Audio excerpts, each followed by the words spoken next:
Today we are going to start part 4 of chapter gravitation, which includes the discussion of Newton's law of gravitation. Newton's law of gravitation is most important point from the chapter gravitation. कारण Newton's law of gravitation वरती आपल्याला दरवर्षी at least 2 मार्काचा तरी question असतो म्हणजे असतोच. समज सर्वांना न्यूटन्स लॉ ऑफ ग्रॅव्हिटेशन मध्ये आपल्याला त्याचं एक्सप्रेशन बघायचं आहे. त्यामुळं सर्व प्रकारचे क्वेश्चन सॉल्व्ह करण्यासाठी तुम्हाला हा लॉ समजणं अत्यंत गरजेचं आहे. मग हे प्रश्न कशा टाईपचे असू शकतात तर ते आपल्याला असं विचारतील, व्हॉट इज ग्रॅव्हिटेशनल फोर्स, असं विचारू शकतात. Write down the Newton's law of gravitation and its expression. Number 3, what is the unit of capital G, असंही ते आपल्याला विचारू शकतात. किंवा ते आपल्याला true and false type of question सुद्धा विचारू शकतात. मॅच द फॉलोइंग पेअर अशा टाईपचे क्वेश्चन आपल्याला न्यूटन्स लॉ ऑफ ग्रॅव्हिटेशन मध्ये विचारू शकतात. समजलं सर्वांना. त्यामुळे न्यूटन्स लॉ ऑफ ग्रॅव्हिटेशन हा समजून घेणं अत्यंत गरजेचं आहे. कारण आपल्याला पुढच्या वर्षी म्हणजे क्लास 11 मध्ये गेल्यानंतर परत ग्रॅव्हिटेशन हा चॅप्टर आहे. त्यामध्ये थोडेसे ऍडव्हान्स कन्सेप्ट्स आहेत. त्यामुळे या ठिकाणी तुम्ही हा properly Newton's law of gravitation, in fact Newton's law of gravitation नंतरचे सगळे पॉइंट्स तुम्ही प्रॉपरली शिकून घेण्याचा प्रयत्न करा. समजलं सर्वांना. Newton's law of gravitation discussion सुरू करण्यापूर्वी आपल्या क्लासेसच्या काही अनाउन्समेंट्स आहेत. नंबर 1 ते म्हणजे तुम्हाला आपल्या क्लासेसचं सायन्स फॉर कोचिंग अकॅडमी या नावाने अवेलेबल असणारं जे ऍप आहे प्ले स्टोर वरती ते डाउनलोड करायचं आहे. नेसेसरी डिटेल्स भरायचे आहेत. नेसेसरी डिटेल्स भरल्यानंतर तुम्ही मला तुमचे पर्सनल डिटेल्स माझ्या पर्सनल व्हॉट्सअप नंबरवरती शेअर करायचे आहेत. ओके. अजून एक महत्त्वाची अनाउन्समेंट म्हणजे आपण 11 जुलैपासून इयत्ता 11चा सिलेबस सुरू करत आहोत. त्यामुळे ज्या विद्यार्थ्यांनी एसएससी चे पेपर दिलेले आहेत त्या विद्यार्थ्यांनी माझ्याशी कॉन्टॅक्ट करू शकता. लक्षात ठेवा, 11 जुलैपासून आपण क्लास 11 सुरू करत आहोत. प्रत्येक स्टँडर्डची म्हणजे क्लास 10, क्लास 11, क्लास 12 स्ट्रॅटेजी एकच असणार आहे आणि ती म्हणजे फर्स्ट चॅप्टर आपण युट्यूब या प्लॅटफॉर्मवरती शेअर करणार आहोत. त्यानंतरचे सर्व चॅप्टर्स आपण आपल्या ऍप मध्ये घेणार आहोत. ओके. तर आता आपण न्यूटन्स लॉ ऑफ ग्रॅव्हिटेशनचं डिस्कशन सुरू करूया. तुम्हाला न्यूटन्स लॉ ऑफ ग्रॅव्हिटेशनचं डिस्कशन सुरू करण्यापूर्वी ग्रॅव्हिटेशन म्हणजे काय हे माहित असणं गरजेचं आहे. आणि ग्रॅव्हिटेशन म्हणजे काय आपण पहिली केस बघितली, तुम्हाला आठवतंय का? Free fall condition.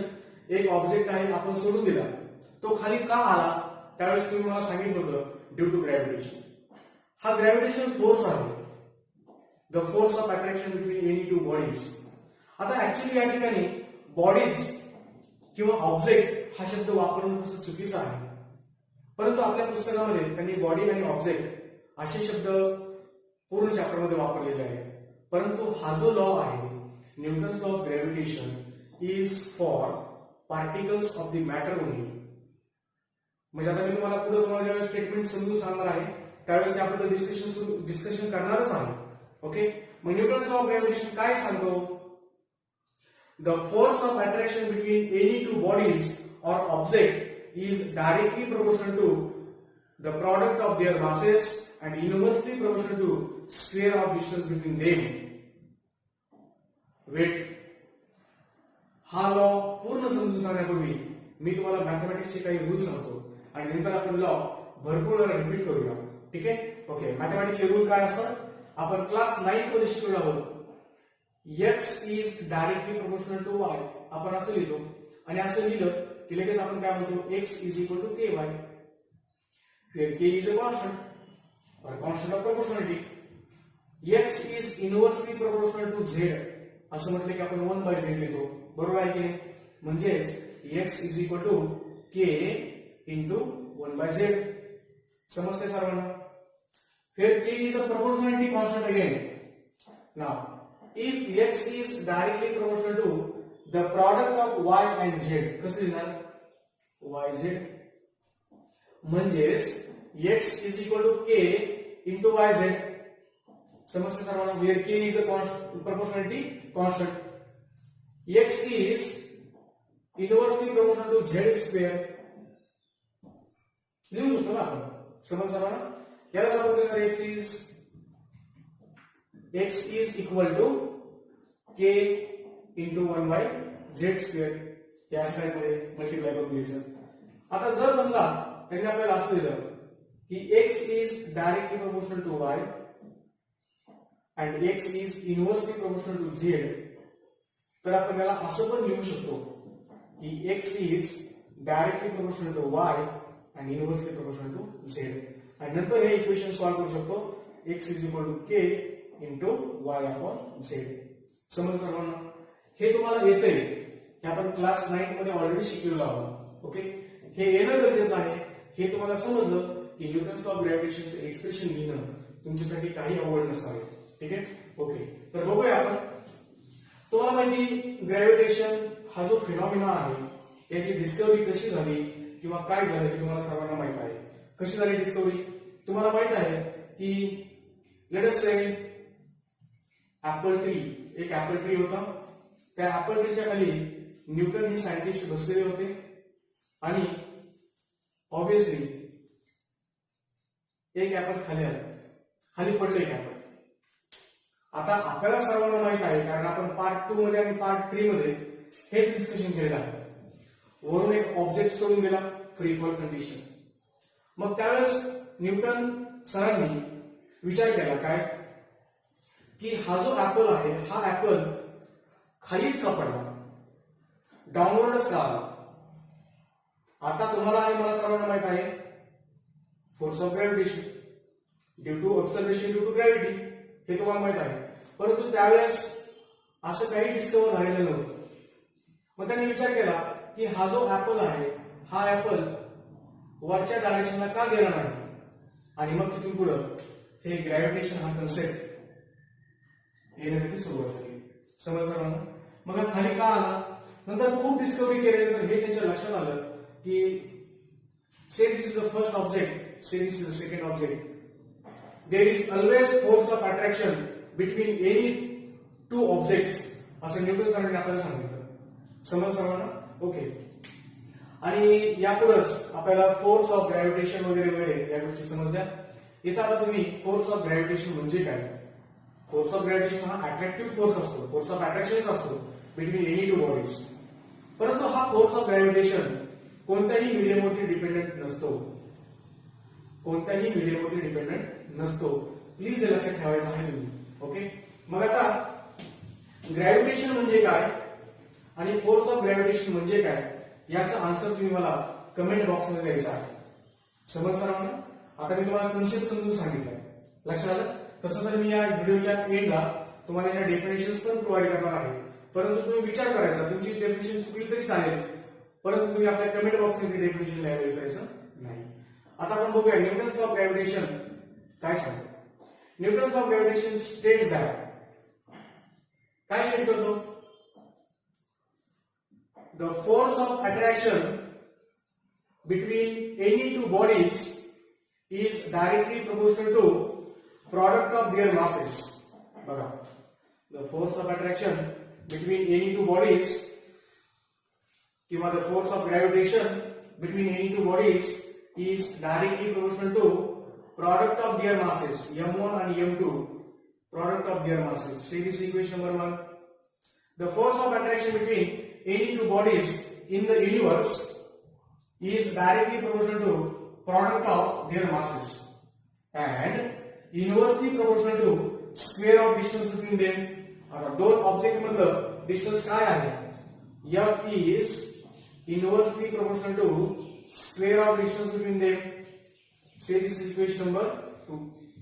आता मी या ठिकाणी ऑब्जेक्ट आणि बॉडी या दोन कन्सेप्ट वापरलेले आहेत, परंतु हा जो लॉ आहे हा पार्टिकल लेवलचा आहे, पार्टिकल ऑफ द मॅटर. समज सर्वांना. परंतु आपल्या टेक्स्ट मध्ये दिलेला आहे म्हणून मी क्लास 10 ला जनरली ऑब्जेक्ट आणि बॉडीज असं सांगत असतो. ठीक आहे, आणि तुम्ही पण पेपरला असं लिहायचं आहे कारण आपल्याला बोर्डाकडून असं कोणत्याही प्रकारचं करेक्शन आलेलं नाही आहे. ओके, ठीक आहे. ऍक्च्युअली लॉ काय आहे, every particle in the universe attracts every other particle of a matter with a force which is directly proportional to product of their masses and inversely proportional to square of distance between them. मग आता हे statement झालं. Explanation कसं करणार, त्यामध्ये एक छोटीशी diagram काढून घेणार आपल्या अंडरस्टँडिंग साठी let us consider m1 is a mass of first particle. आता तुम्ही क्लास 10 ला तुम्ही काय म्हणतात let us consider m1 is a mass of first object, m2 is a mass of second object, d is a distance between two objects. Then, according to Newton's law of gravitation, the force of gravitation or the force of attraction is given by एक number and this. मग काय म्हणायचं from 1 and 2, from 1 and 2, from 1 and 2 काय म्हणता तुम्ही? जसं मी तुम्हाला mathematics rule सांगितलं त्यानुसारच बघायचं. F is directly proportional to m1 m2 आणि आपण काय रे d चा स्क्वेअर. आता हे आपण ज्या वेळेस लिहित असतो त्यावेळेस आपल्याला डायरेक्टली प्रोपोर्शनचं साइन काढून टाकायला लागतं आणि ते काढून टाकलं की आपण नवीन एक कॉन्स्टंट इंट्रोड्यूस करत असतो f इज इक्वल टू, या ठिकाणी आपण कॉन्स्टंट कॅपिटल G घेऊ m1 m2 अपॉन d चा स्क्वेअर. समजलं? मग तुम्ही म्हणा सर कॅपिटल G काय आहे? Capital G is universal gravitational constant, universal gravitational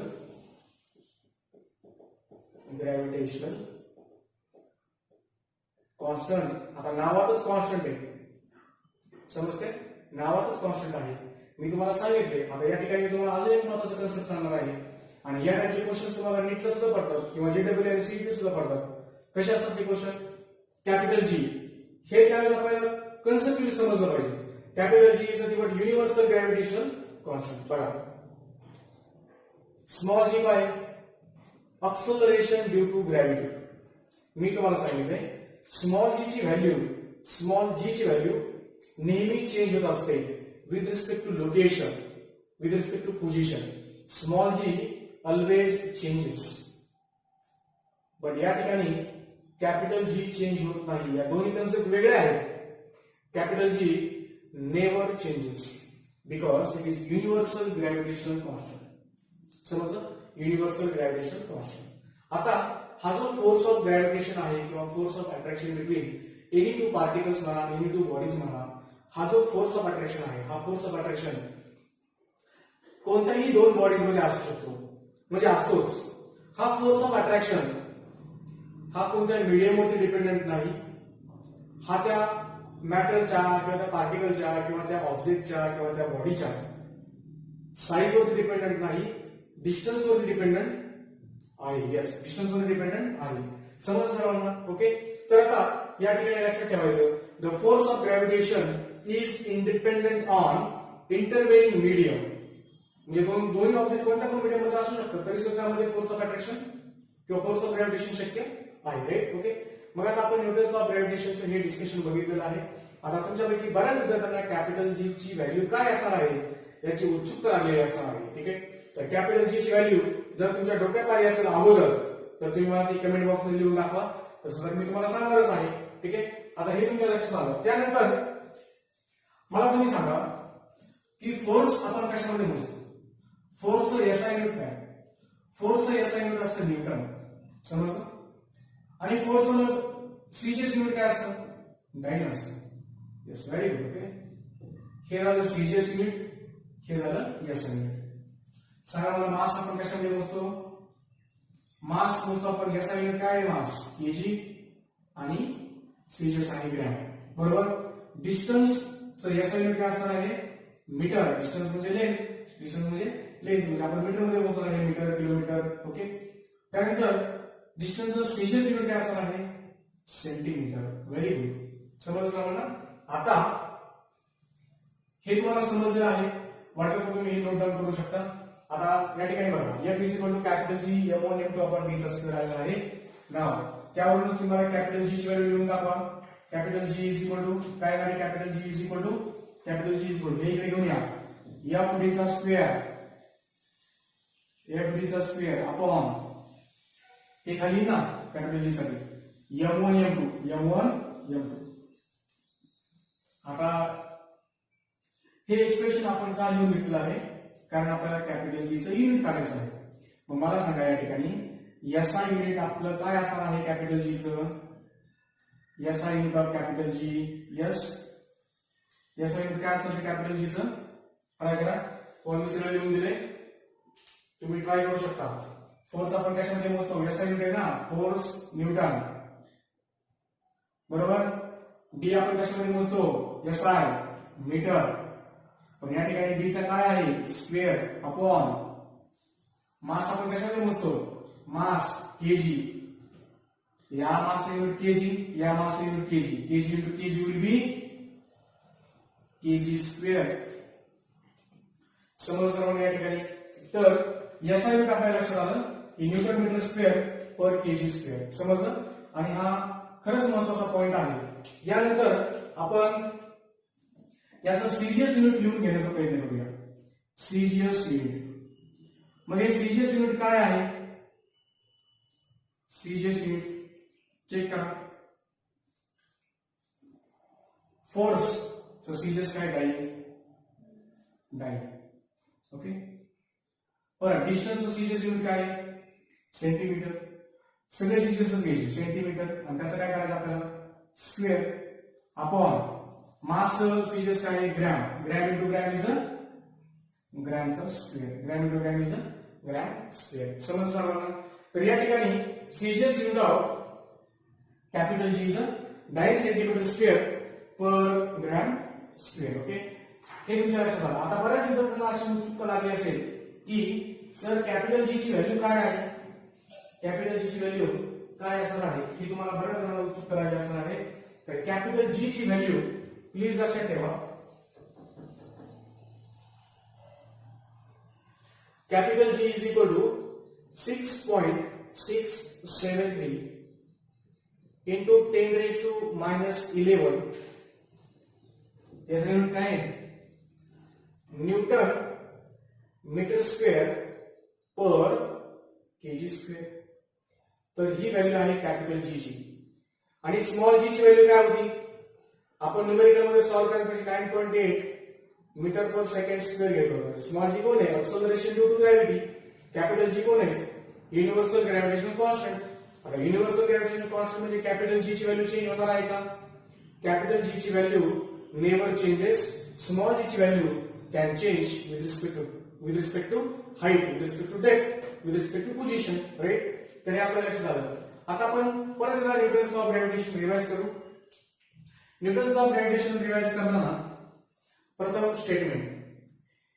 आता मी स्टेटमेंट तुम्हाला दोन्ही प्रकारे सांगतो. आपल्या टेक्स्ट मध्ये आहे ते पण सांगतो आणि ऍक्च्युअल स्टेटमेंट पण सांगतो. पेपरला तुम्हाला आपल्या टेक्स्ट मध्ये असणारे काही स्टेटमेंट आहे हे स्टेटमेंट सांगतो.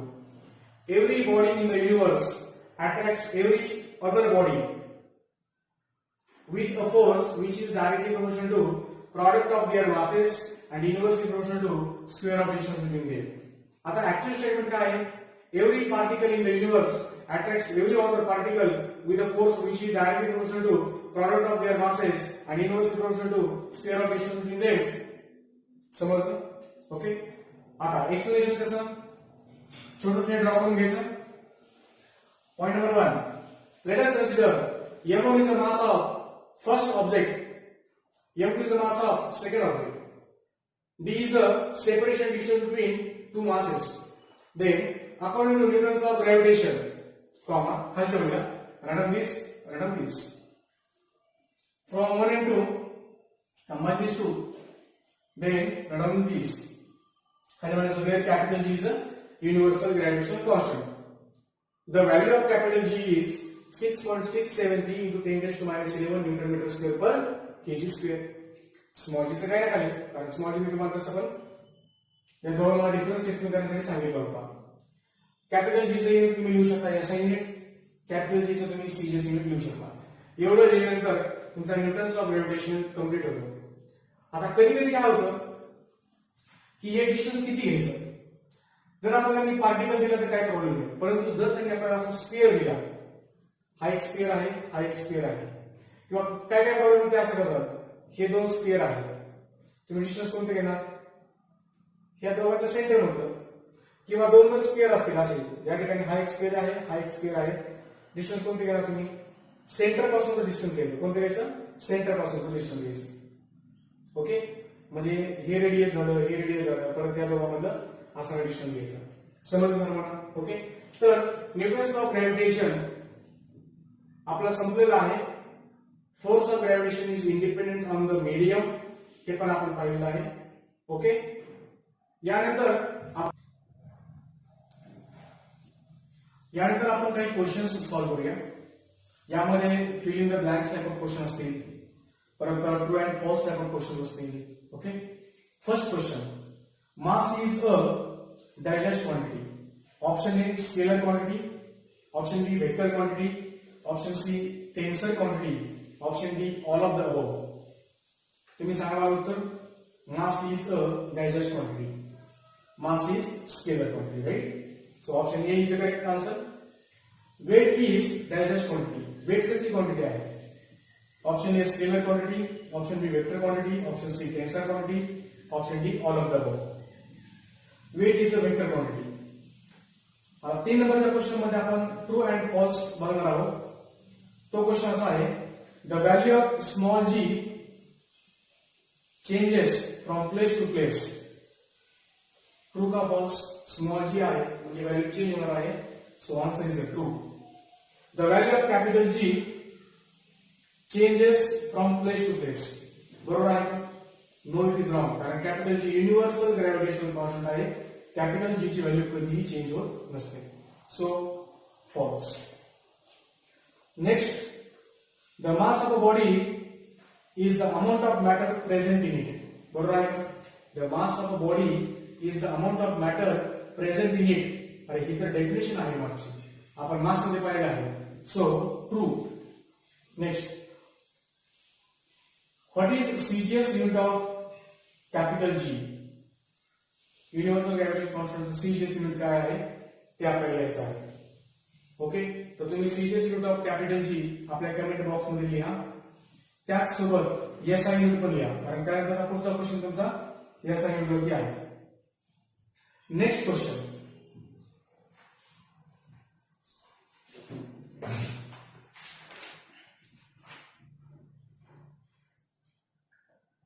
Next question.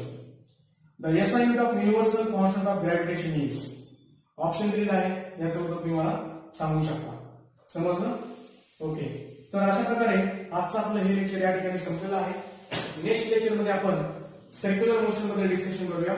Circular motion, uniform circular motion, properties of centripetal force आणि त्यानंतर केपलर्स लॉज. ओके, धन्यवाद.